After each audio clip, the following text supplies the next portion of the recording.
Sermon number 114. Abstemiousness, fear of Allah and importance of providing for next life. In the name of Allah, the Beneficent, the Merciful. Praise be to him who makes praise followed by bounty and bounty with gratefulness. We praise him on his bounties as on his trials. We seek his help against these hearts which are slow to obey what they have been commended but quick towards what they have been desisted from. We seek his forgiveness from that which his knowledge covers and his document preserves, knowledge which does not leave anything and a document which does not omit anything. We believe in him like the belief of one who has seen the unknown and has attained the promised rewards. Belief, the purity whereof keeps off from belief in partners of Allah, and whose conviction removes doubt. We stand witness that there is no God but Allah, the one, who has no partner for him, and that Muhammad is his slave and his prophet. Allah may bless him and his descendants. These two testimonies heighten the utterance and raise the act. The scale wherein they would be placed would not be light, while the scale from which they are removed would not become heavy. O creatures of Allah, I advise you to have fear of Allah, which is the provision for the next world, and with it is your return. The provision would take you to your destination, and the return would be successful. The best one, who is able to make people listen, has called towards it. And the best listener has listened to it. So the caller has proclaimed and the listener has listened and preserved. O creations of Allah, certainly fear of Allah has saved the lovers of Allah from unlawful items and gave his dread to their hearts till their nights are passed in wakefulness and their noons in thirst. So they achieve comfort through trouble and copious watering through thirst.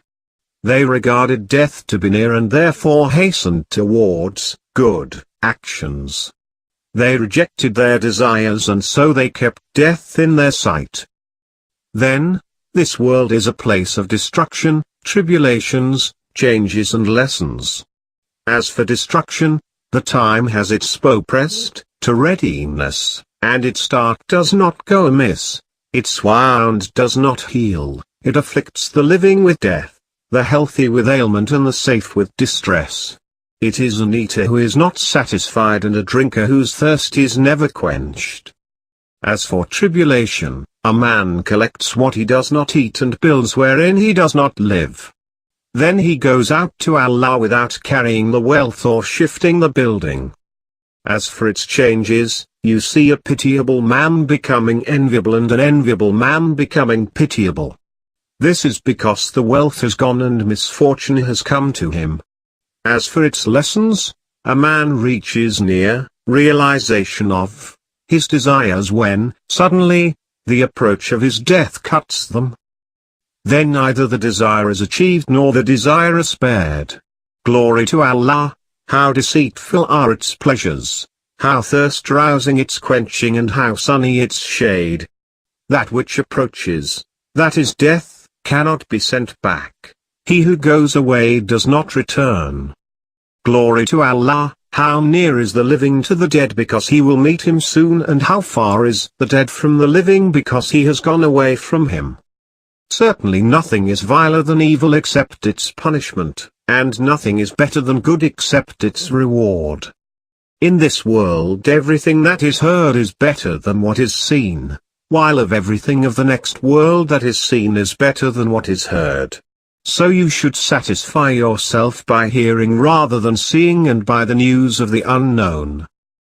You should know that what is little in this world but much in the next is better than what is much in this world but little in the next. In how many cases little is profitable while much causes loss. Certainly that which you have been commanded to do is wider than what you have been refrained from, and what has been made lawful for you is more than what has been prohibited.